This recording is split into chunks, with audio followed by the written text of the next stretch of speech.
Spain next week with a 3-0 lead. What's the approach going to be from the team? Well, I think we all know what we have to do. We have to go there with the mentality to win. We want to win every game, and I think we have to, play our game, be confident with the ball, and also, try to find their weaknesses and keep attacking them. And you're someone who knows all about playing against Real Madrid, of course. What will you be saying to the players about the Bernabeu atmosphere? Well, I think we've experienced this many times when we play here, and I think it's not going to be something different. We just have to be confident with the ball and try to play our game. Yeah, that was Thomas Partey there. You saw heard at the start. This week is going to be season defining for the Gunners. It will determine if they will leave or end the season with a trophy. And Partey is of the opinion that they should not change their mentality. Go there to find a win. Go there to win. Basically, find a way to win away at the Santiago Bernabeu. The skirmishes will come up. Real Madrid will want to do their thing and intimidate anyone coming in there.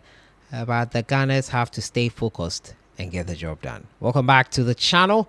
As usual, I am your host, Sellssi Fiaoye, with some quick updates for you. Next week is the draw for the African Schools Championship. The ambassador for that is Baby Jetta Samoa-Jan, Abedi Pele, along with many others. The draw assistants have been named, and Samoa-Jan is amongst them. Kudus Mohammed has been speaking. He is not a fan of the descriptions given to African players in terms of physique, making it look like African players are nothing more than just their physique. He explains why, talking about skillful nature of a plethora of Africans in history.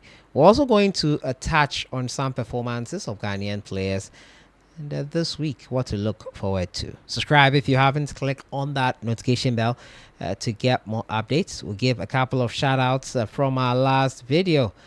Let me get a couple of shout outs from you guys from our last video. I appreciate you guys so much.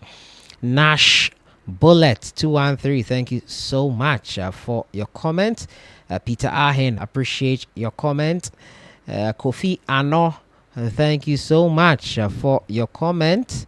Emmanuel Itelas, I hope you got it right. Thank you so much for your comment.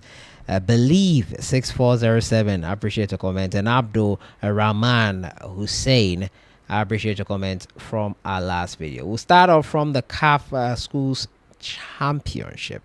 Baby Jetta Samoa-Jan and Clementine Toure set to be the draw assistant. The draw will be held here in Ghana, Accra at 2 p.m. local time. The CAF African Schools Championship will take place at Accra between the 23rd to 26th of April. Ghana's Jan and Toure of Ivory Coast will handle the responsibility of assisting with the draw of the third edition of Africa's largest schools football competition, a continental finals. Also present at the draw will be Abedi Pele, Ajwa Bayo, both Ghanaians. Robert Kidiaba, talked about them last week, of DR Congo, his celebration, jumping on the pitch, as well as Amanda Dlemani of South Africa, who alongside Jan and Toure will play supporting role to the participating teams throughout the competition. The CAF African Schools Football Championship Continental Finals mark the culmination of another impactful season of the innovative youth football competition, and will see 8 teams in both boys and girls under 15 age categories contesting for continental honors. Running parallel to the 4-day competition will be the various CAF capacity building programs that have been uniquely designed in a bid to develop future African talent that is equally able to lead both on and off the pitch. South Africa are the current holders of the CAF African Schools Football Championship Girls Under 15, after clinching it in a closely contested encounter against Morocco in Tanzania last year. The boys Under 15 title is held by Tanzania, who lifted the trophy in front of their supporters last year, following their win over Guinea. Winners of both the boys and girls competition will receive $300,000 prize money, with the runners-up each receiving $200,000. Bronze medalist will get $150,000 to be utilized for development projects within schools. A donation of $10 million was granted by the Motsefe Foundation at the launch of the African Football Schools Championship in 2022. Great move there. Ghana, the girls are Ghana, which are the hosts, Benin, DR Congo, South Africa, Uganda, Malawi, and Morocco. For the men is Ghana, Cote d'Ivoire, DR Congo, South Africa, Senegal, Tanzania, Uganda. That is it. And the draw will be held next week. The venue will be made known, probably to media men, to cover it. And we'll bring you all the updates here. The under 15 youngsters, catch them young, basically. They will be able to exhibit their talents for the world to see. And it's a great initiative. The first time it's being held in West Africa. We hope it's a successful tournament, as it will herald the start of a way of tournaments to be held in Ghana. In an interview with Kudus Mohammed, Premier League Productions, the West Ham star highlighted the common stereotype. Kudus is not happy with that. That often limits the recognition of African players' abilities. He said mostly when African players are being described, it's more about their physique, strength, and their speed. However, Kudus believes there's much more to African players. In my eyes, I believe that we have skillful players. I would argue more African players to be who they are and enjoy the qualities and stuff. 24-year-old pointed to Manchester City's iconic Yaya Toure as an example of a player whose full range of abilities was often oversighted. Yaya Toure was crazy, untouchable. He had more than pace and power. You need a lot of flair to be beating players. This league, everyone is strong. Everyone is strong and fast. So you need something special to do that.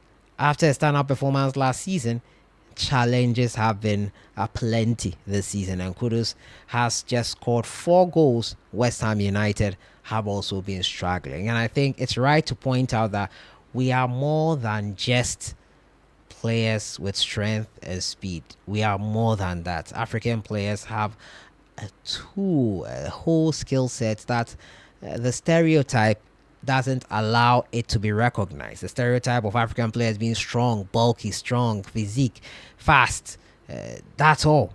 It's not skillful. You will not see a flair player or African players being associated with so much flair. But we had players who did that. Kudus is number one. JJ Okocha, if you remember him. There are a lot of African players who are very skillful, and it's not associated with them. Kudus believes that stereotype has to end, and I couldn't agree anymore with him. It was great. He also talked about the fact that he likes expressing himself on the pitch. I think me expressing myself on the pitch, playing how I play, is just who I am, and that will never change. At the end of the day, be the boy from Nima living his dream, and maybe people can find inspiration through that. And by being myself, Kudus has failed to kick on from last season. We hope that next season, the season is almost over, Liverpool can wrap up the title by this weekend. So we'll see how the rest of the season ends, and we hope that the next season will be much better. Over the weekend, some Ghanaian players took center stage. On target was Thomas Partey. He unfortunately could not help his side get all 3 points. Jordan Ayew was not in action. Abdul Fattah Ishako remains injured. Kamaldeen Sulemana was in action for his Southampton side, who are also already relegated. It was a touch and go kind of weekend for the Ghanaian players. Partey highlighting it. So that has been it for today. Partey versus Real Madrid on Wednesday. He says they have to go there with the right mentality. The African Schools Championship. The draw is next week, Monday. And also talking to you about Kudus Mohammed and the stereotype giving to African players. It's not right. I'll see you guys in the next one. Enjoy the rest of your week.